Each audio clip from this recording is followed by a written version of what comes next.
Paano mag-fill out ng Sinomar application form?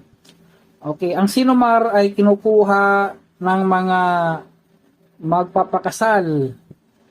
Ito ay galing sa PSA. Nakalagay dito, request for. Okay, Sinomar. Lagay mo, Sinomar.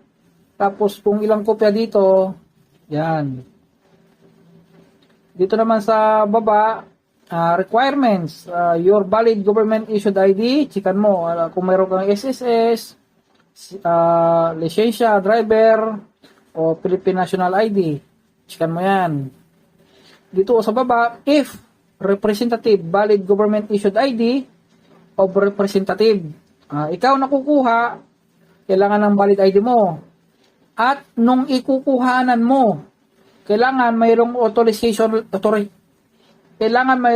authorization letter yung tao na ikukuhanan mo at government issued ID. Dito sa baba, dito sa birth reference number, madalas wala naman yan. O, sa birth detail, person's information. Okay, nauna rito yung last name, yung apelyido. Okay, tapos yung first name, pangalan, middle name. Tapos dito yung, nakalagay dito yung kasarinlan mo, lalaki ka ba o babae, checkan mo. Birth date, kailan ka pinanganak? April 2, 1989. Okay. Pag babae ka naman, guys, ang ilalagay mo dyan, siyempre yung pagkadalaga mo, hindi ka naman pwedeng kukuha na may asawa ka na. Kasi lalabas, may asawa ka na, hindi ka makakasal. Sa baba, place of birth, Dagupan City, Pangasinan, kung taga Pangasinan ka.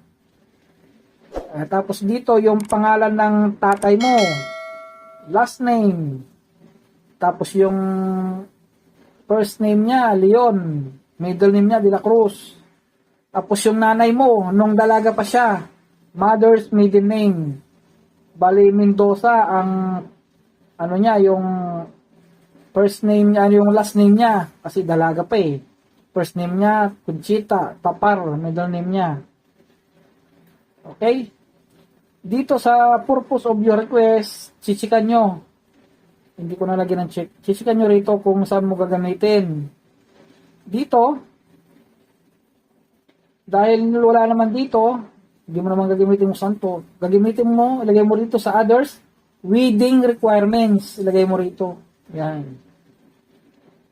Tapos, sa kabila, requester detail. Yung nagre-request, ikaw mismo na nagre-request. Yan. Kasi para sa'yo to eh, kukuha ka ng ano mo eh. Sinomar mo para katunayan na wala ka pang asawa. Ilagay mo yung pangalan mo. Last name, first name, tapos dito yung middle name. Tapos yung address mo, ilagay mo dyan. 1 Tres Street. Number 1, Tres Street, Barangay 41. Kaya Dagupan, Pangasinan. Tapos number. Tapos dito, confirm. Ilagay mo yung pangalan mo na buo, tapos perma dito sa ibabaw. Dito, government issued ID, halimbawa, Philippine National System ID, tapos yung number, lagay mo dito. Pwede rin SSS, driver's license, yan. Dito naman, acknowledgement of receipt, ang mag-fill out na dito ay yung taga PSA. So, yun lang guys. Ito yung pagbabasihan ninyo kung kukuha kayo ng Sinomar para kayo ay magpapakasal na. Okay, yun lang guys.